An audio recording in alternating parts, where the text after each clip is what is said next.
कुछ समय पहले की बात है। श्यामपुर नामक छोटे से गांव में एक राजू नाम का लड़का रहता था, जो दिन भर बकरियां चराया करता था। पर वह शौक में बकरियां नहीं चराता था, क्योंकि उसकी एक मजबूरी थी, जिस वजह से वह बकरियां चराया करता था। चलो देखते हैं क्या है राजू की मजबूरी। यह है राजू की माँ, मगर यह राजू के सगी माँ नहीं है, यह राजू की सौतेली माँ है। क्योंकि कुछ समय पहले एक बीमारी के कारण राजू की माँ की मृत्यु हो गई थी। फिर उसके पिता दूसरी शादी कर लेते हैं। उसके पिता खेत में काम करते हैं। आइए अब देखते हैं राजू की कहानी। अरे देखो तो, दोपहर हो गया है और महाराज अभी तक सो रहे हैं। अरे कुंभकर्ण के भाई, जल्दी उठ जा, कब उठेगा तू? माँ, मेरे लिए खाना लगा दो, मैं हाथ मुंह धोकर आता हूँ। क्या कहा? खाना? तेरे खाने के चक्कर में जानवर भूखे रह जाएंगे। तू पहले बकरी चरा कर ला, फिर शाम को खाना मिलेगा। यह सुनकर राजू कुछ नहीं बोलता और बकरी लेकर चराने के लिए चला जाता है और दिन भर भूखे प्यासे बकरियां चराता है और शाम को घर को जाता है। घर जाकर वह देखता है कि वह सब बैठकर खाना खा रहे हैं। अरे माँ, देखो मैं बकरियां चरा कर आ गया हूँ, अब मेरे लिए भी खाना लगा दो। क्या खाना लगा दूं? मैं तेरी नौकर हूं क्या? थोड़ा सा खाना बचा होगा, जाकर खा ले। इतना सुनकर राजू बेचारा दुख हो जाता है। फिर वह बचा हुआ थोड़ा सा खाना खाकर गुजारा करता है। फिर अगले दिन, अरे राजू, जाकर बकरियां चरा के ला, फिर शाम को खाना मिलेगा। और हाँ, मैं रोहन बेटे के साथ मेले में जा रही हूँ, तू शाम को जल्दी से आ जाना, घर का काम भी करना है। फिर चांदनी मेले को जाती है और राजू बकरियां चराने के लिए चल देता है। दिन भर बकरियां चराने के बाद वह घर पर आता है तो वह काफी थकान के कारण सो जाता है। तभी कुछ देर बाद चांदनी अपने बेटे के साथ मेले से आती है और अपने रोहन बेटे के लिए खिलौने लाती है। अरे महाराज, सो रहा है। हे भगवान, घर का सारा काम पड़ा हुआ है, कौन करेगा? भगवान, एक तो मैं मेले से थक कर आई हूं, तू कहीं जाकर मर क्यों नहीं जाता? आज तुझे खाना नहीं मिलेगा, यही है तेरी सजा। इतना सुनकर राजू काफी परेशान हो जाता है, क्योंकि उसको पहले से ही भूख लगी थी। तभी थोड़ी देर बाद रात होने ही वाली थी कि उसके पिता खेत से काम करके आ रहे होते हैं। उन्हें देखकर राजू अपने पिता को वहीं रोक लेता है और कहता है, अरे पिताजी, क्या आपको पता नहीं है कि मेरी सौतेली माँ मुझ पर कितना अत्याचार करती है? मुझे सुबह से खाना नहीं दिया और शाम को भी खाना देने को मना कर रही है। अब तुम ही बताओ, भला ऐसे में मैं जीऊंगा कैसे और काम कैसे करूंगा? मुझे पता है बेटा, पर मैं क्या करूं? मैं कुछ कह भी नहीं सकता हूं, क्योंकि मैं कुछ भी कहता हूं तो वह मायके जाने की धमकी देती है। अगर वह गुस्से में मायके चली जाती है तो हमें खाना कौन बना के देगा? हमारा सारा घर सूना सूना हो जाएगा। बेटा, तुम अपना देख लो, तुम्हें कैसे जीना है। इतना कहने के बाद राजू के पिताजी वहां से चले जाते हैं और फिर राजू बेचारा कुछ खाए बिना ही सो जाता है। फिर अगले दिन वह सुबह जल्दी उठता है और बिना कुछ खाए पिए ही बकरियां चराने चला जाता है और दोपहर में विचार करता है, बस अब बहुत हो गया, ऐसे जिंदगी का क्या करना जिसमें भूखे प्यासे काम करना पड़े, बिना कुछ खाए सोना पड़े। अब मुझे ऐसे घुट घुट के नहीं जीना। अब मैं तय कर दिया कि मैं इस पास वाले तालाब में डूबकर अपनी जान दे दूंगा।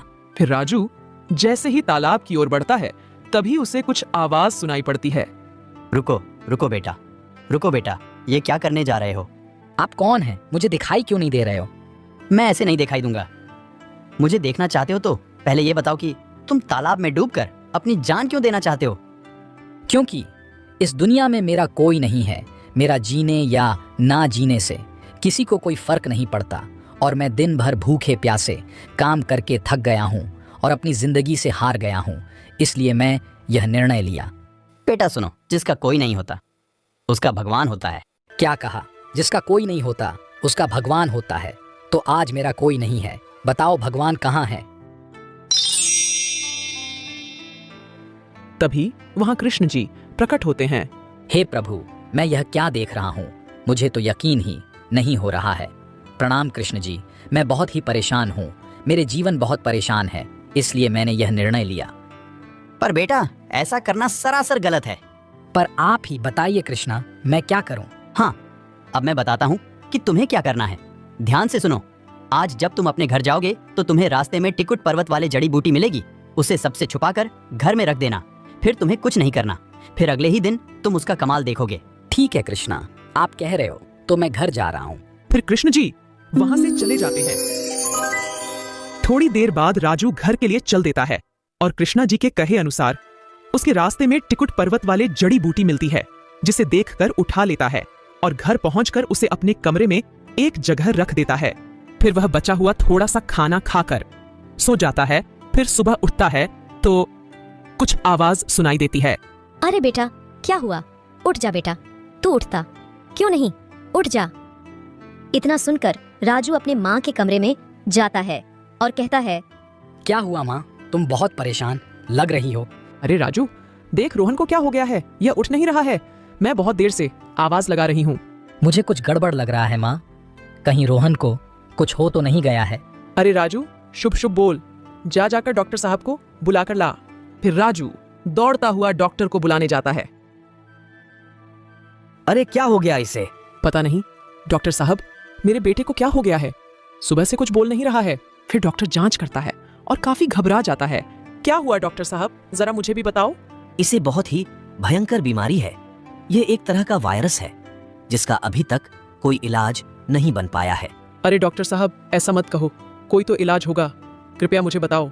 अच्छा तो सुनो, इसका सिर्फ एक ही इलाज है, वह है देसी इलाज। इसकी एक जड़ी बूटी है, लेकिन वह तो बहुत दूर टिकुट पर्वत पर मिलती है, पर वहां जाने में ही 2 दिन लग जाएंगे। पर तुम्हारे बेटे के पास तो सिर्फ आज शाम तक का ही वक्त है। हे भगवान, मैं अब क्या करूं, कहां जाऊं?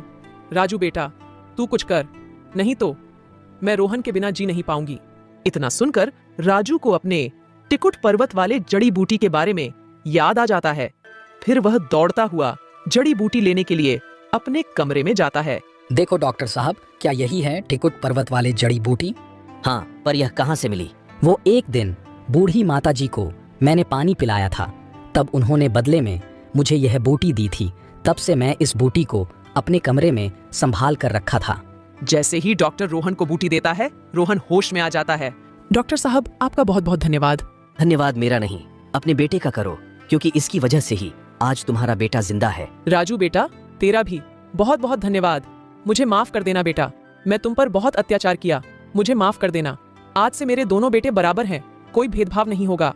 फिर चांदनी राजू को अपने बेटे से अधिक प्यार करने लगी। सब कुछ ठीक हो जाता है। फिर वे सब खुशी खुशी रहने लगते हैं।